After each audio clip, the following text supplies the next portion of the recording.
Yeah, it's your boy EC22, and this is the Fair Weather Fan channel, man. Please like, subscribe, share, leave comments, join the conversation. Yeah, I don't know if you can tell by my tone, but I'm disappointed right now. And I just got to get on here and get this video out because I'm disappointed. Really, I am. That you new fans or supposed to be new fans of the WNBA. I'm very, very disappointed in you. We sat through a whole year of your antics as well as your support. You single-handedly brought a whole new level of revenue to the WNBA, and I appreciate that, and the players appreciate that. Viewership went up by a ton because of you new fan base. And I don't know if you guys got together in a rally and decided just as much you're going to show your support. With one move, you killed it. It ain't make any sense to me. I know I'm speaking in circles. I'm doing it because I'm trying to have the dramatic build up to what I want to talk about. And if it's working, cool. But if not working, let me just get scratch all in and get to the point. Caitlin Clark fans, listen, why? Why did you do this?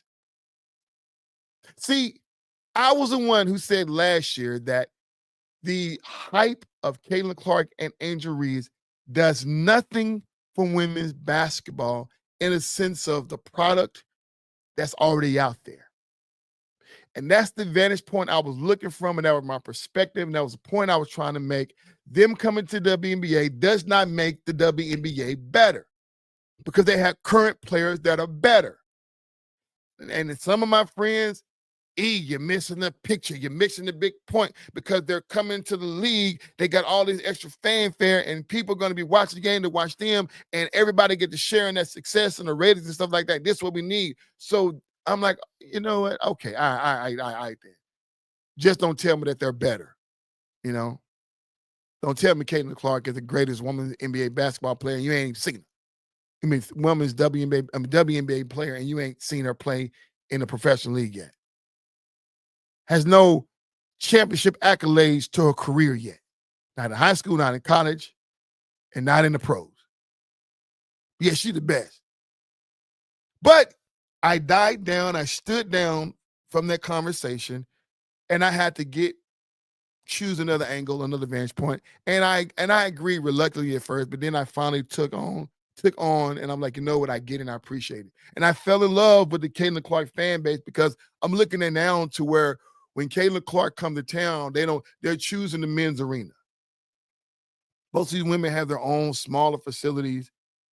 But then when Caitlin Clark come to town, oh, now they're playing with the big, say 40, 50 seater versus maybe going to one and maybe house maybe 5 to 10,000 people because of that effect. The new viewership. That I'm like, oh, taking the ratings and stuff like that. But this is where I get disappointed because you let us all down. Caitlin Clark fans, you showed us that you was not a fan of the WNBA, only a fan of Caitlin Clark. Because as soon as she got hurt and went out for a few games, the viewership went down. Indiana was basically trying to raffle and give away tickets to the game because people wasn't coming to the game when she went down.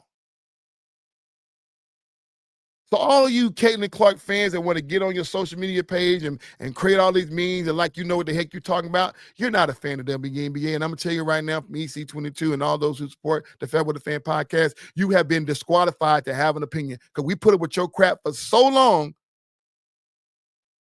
talking about this, Caitlin Clark, that. And now because you did this, you disrespected the league by not showing your support for the whole league, only her, you are disqualified to talk about the WNBA. Now, you continue to talk about Caitlin Clark all you want because that's who you support.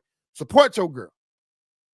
But do not post anything about any other player in the WNBA because you don't know. You are disqualified, Caitlin Clark fans. Straight up. Get in the comment section. We can go back and forth and prove to me that you deserve to have an opinion.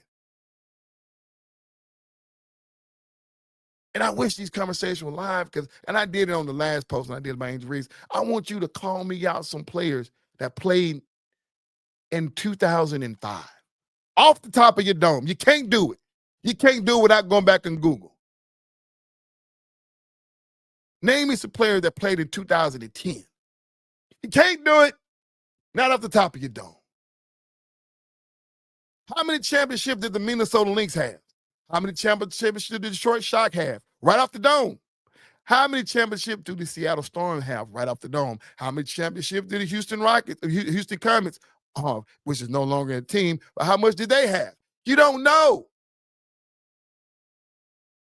If you don't know your history, then you're disqualified. Caitlin Clark fans, I applaud you. I appreciate you for bringing the extra energy to the WNBA, but then you stole it when she left. Do you know how much pressure they got to be on Caitlin Clark? The weight and the future of the WNBA have been thrust upon this young woman's shoulder. And all that weight is depending on whether or not her fans are going to show up to a game. And if she's not there, they're not showing up. Which means she cannot get hurt. She's going to have to be at every single game and be available and ready to play. Otherwise, the support is gone. Boo! That's not good fans. Sorry. I don't know what else to say. I think I kind of beat that thing down pretty good. And man, I feel some type of way about the way I did it. But there we go. We out there. I ain't got nothing to say. This your boy EC22. This is the Fair Weather Fan Channel, man. Please like, subscribe, share, join the conversation, leave comments and all the above. And I guess I'm out. I don't know. I'm out. There it is. I'm done.